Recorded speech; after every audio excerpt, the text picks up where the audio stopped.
Students, myself Rachna from Jesar tutor. So आज आप लोग का इंग्लिश पेपर था, इंग्लिश फर्स्ट लैंग्वेज। इसका हम लोग आंसर डिस्कस कर लेंगे। So question number 1 A1 do as directed. इसमें कोई एनी 4 करना था। 5 क्वेश्चंस थे। फर्स्ट क्वेश्चन था punctuate the following given sentence. तो यहाँ पे H स्मॉल लेटर में था और फुल स्टॉप नहीं था, तो यहाँ पे हम लोग को सिंपली H को कैपिटल लेटर में लिखना था और देम के बाद फुल स्टॉप डालना था। ठीक है, नेक्स्ट है pick out an infinitive from the given sentence. Infinitive हो जाएगा टू सिंक, वर्ब सिंक है उसके साथ टू लगा विच इज़ ये क्या हो गया इन्फिनेटिव। ब्रेकफास्ट प्लस लंच, ये ही वाला एक क्वेश्चन ऐसा था जो थोड़ा सा डिफरेंट था, ठीक है, बट डिफिकल्ट नहीं था। तो ब्रेकफास्ट प्लस लंच को ब्रंच बोलते हैं, स्मोक प्लस फॉग को स्मॉक बोलते हैं। ठीक है, fill in the blanks which has with the proper form of the verb as per the subject। तो यहाँ पे हम लोग को ऑप्शन दिया हुआ है कि हैज़ आएगा कि हैव आएगा। तो हैव हम लोग जनरली तब यूज़ करते हैं जब जो सब्जेक्ट है वो प्लूरल फॉर्म में होगा।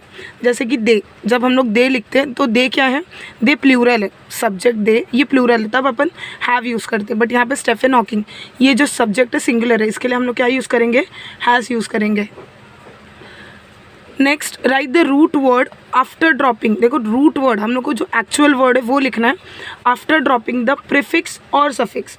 तो बोला है कि ये जो वर्ड रिलेशनशिप है इसका रूट वर्ड लिखो, कि इसको ड्रॉप करने के बाद प्रीफिक्स या सफिक्स, इसका प्रीफिक्स या सफिक्स कोई एक चीज़ ड्रॉप करो और उसका रूट वर्ड लिखो। तो रिलेशनशिप, इसमें से ये जो शिप, ये सफिक्स जो ऐड हुआ था उसको हटा के अपने को लिखना है root word is the word relation. ठीक है, ये हम लोग का A1 का ईजी वाले क्वेश्चन हो गए। नेक्स्ट आता है A2 do as directed any two. इसमें 3 क्वेश्चन है, उसमें से कोई 2 करना था।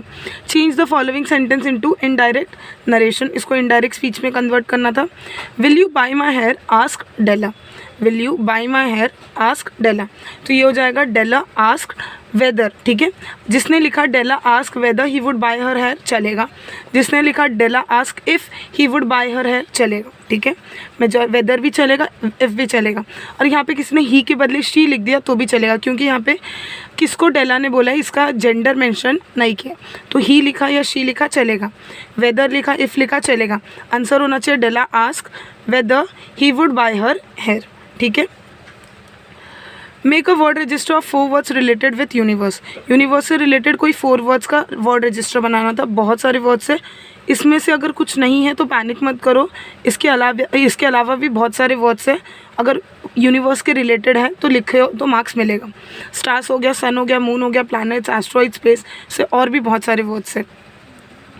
Change the voice of the following sentence. यहाँ पे वॉइस चेंज करना था, पैसिव एक्टिव में दिया हुआ है।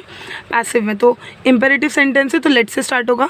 Late no mistake be made by me, let no mistake be made by me. यहाँ पे 3 क्वेश्चन हो गए। नेक्स्ट बी पार्ट हो गया do as directed any one. यहाँ पे 2 क्वेश्चन में से कोई एक करना था। Use the given word into 1 meaningful sentence. तो ये 2 वर्ड्स को यूज़ करके मैं कोई एक स्पेसिफिक सेंटेंस नहीं बता सकती, बट ये 2 वर्ड्स को यूज़ करके एक मीनिंगफुल सेंटेंस बनाना था। सबका अलग अलग सेंटेंस हो गए, किसी का भी सेंटेंस सेम नहीं होगा। तो यहाँ पे मेरा कोई भी एक सेंटेंस बताने का वर्थ नहीं है। ये बता दूँ, change the given simple sentence into complex sentence. ये सिंपल सेंटेंस को कॉम्प्लेक्स सेंटेंस में कन्वर्ट करना है। He took me to a gramophone room. तो क्या बोला है इसमें, वो मुझे एक रूम में लेकर गया जहाँ पे ग्रामोफोन है। ये मेरा कॉम्प्लेक्स सेंटेंस हो जाएगा। यहाँ पे बोला he took me to a gramophone room, ये सिंपल सेंटेंस है, इसको हम लोग को कॉम्प्लेक्स में करना है। कॉम्प्लेक्स में क्या होता है, कॉम्प्लेक्स में एक मेन क्लॉज होता है, एक सबऑर्डिनेट क्लॉज होता है। तो he took me to a room which had a gramophone in it. ठीक है, ये समझा क्या हुआ, he took me a room ये मेन क्लॉज हो गया और which had a gramophone in it ये सबऑर्डिनेट हो गया। तो इन शॉर्ट हम लोग का ये कॉम्प्लेक्स सेंटेंस बन गया। ये सारे ग्रामर थे 10 मार्क्स का।